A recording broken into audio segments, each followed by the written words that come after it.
Ucapan kontroversial Hotman Paris kepada seorang wartawan saat konferensi pers berbuntut panjang. Sejumlah organisasi pers mengecam keras pernyataan tersebut dan menilai kerja jurnalistik telah direndahkan. Tak lama berselang, Hotman akhirnya menyampaikan permintaan maaf. Berikut kronologinya.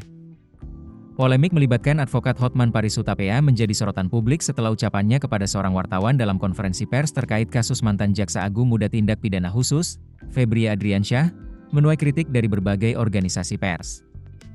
Peristiwa itu terjadi di Gedung Kejaksaan Agung, Jakarta, saat Hotman menjawab pertanyaan wartawan mengenai dugaan kriminalisasi dalam perkara yang menjerat kliennya.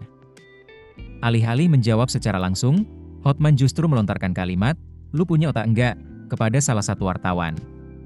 Pernyataan tersebut segera memicu reaksi luas dan dinilai sebagai bentuk penghinaan terhadap profesi jurnalis. Forum Pemimpin Redaksi atau Forum Pemret menjadi salah satu organisasi yang mengecam keras ucapan tersebut.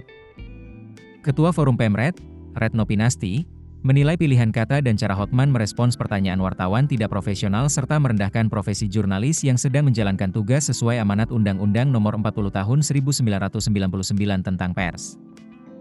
Forum Pemret menegaskan, bertanya merupakan bagian dari proses verifikasi dan konfirmasi yang menjadi kewajiban wartawan dalam menghasilkan pemberitaan yang akurat. Menurut Forum Pemret, narasumber memang memiliki hak untuk tidak menjawab pertanyaan. Namun, hak tersebut tidak dapat dijadikan alasan untuk melontarkan ucapan yang bersifat intimidatif maupun merendahkan profesi wartawan. Organisasi tersebut juga mengingatkan bahwa Pasal 8 Undang-Undang Pers memberikan perlindungan hukum kepada wartawan dalam menjalankan tugas jurnalistik, termasuk bebas dari intimidasi. Kecaman serupa juga datang dari Ikatan Wartawan Hukum atau IWAKUM. Ketua Umum IWAKUM, Irfan Kamil, menilai ucapan, "Lu punya otak enggak?" bukan merupakan kritik, melainkan penghinaan terhadap wartawan yang sedang menjalankan tugas jurnalistik. Ia menegaskan, wartawan memiliki hak mengajukan pertanyaan, terlebih dalam perkara yang menjadi perhatian publik. Di sisi lain, narasumber juga memiliki hak untuk tidak menjawab atau membantah pertanyaan. Namun, menurut IWAKUM, tidak seorang pun berhak membalas pertanyaan jurnalistik dengan penghinaan ataupun serangan personal. IWAKUM pun mendesak Hotman Paris menyampaikan permintaan maaf atas ucapannya. Tak lama setelah polemik mencuat, Hotman Paris akhirnya menyampaikan permintaan maaf melalui akun Instagram resminya pada Senin, 20 Juli 2026. Dalam pernyataannya, Hotman meminta maaf kepada wartawan yang bersangkutan maupun kepada seluruh organisasi wartawan di Indonesia atas ucapannya saat konferensi pers.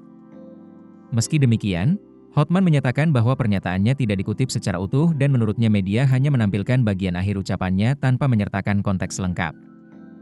Hotman menjelaskan, sebelum pernyataan itu terlontar, dirinya telah beberapa kali menjawab bahwa ia tidak mengetahui dan tidak memiliki kapasitas untuk menilai dugaan hidden agenda maupun kekeliruan institusi penegak hukum dalam perkara tersebut. Namun, ketika pertanyaan serupa kembali diajukan, ia mengaku terpancing emosi hingga mengucapkan kalimat yang kemudian menjadi kontroversi. Meski memberikan penjelasan mengenai kronologi kejadian, Hotman tetap mengakui situasi saat itu berlangsung dalam suasana emosional dan kembali menyampaikan permintaan maaf.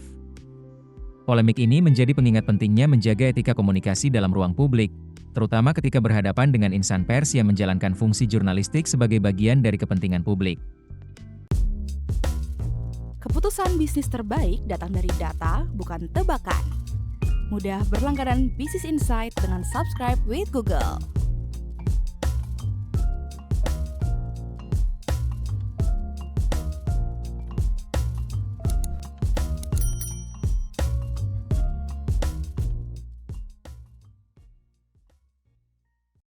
Download aplikasi Kontan sekarang di App Store atau Play Store.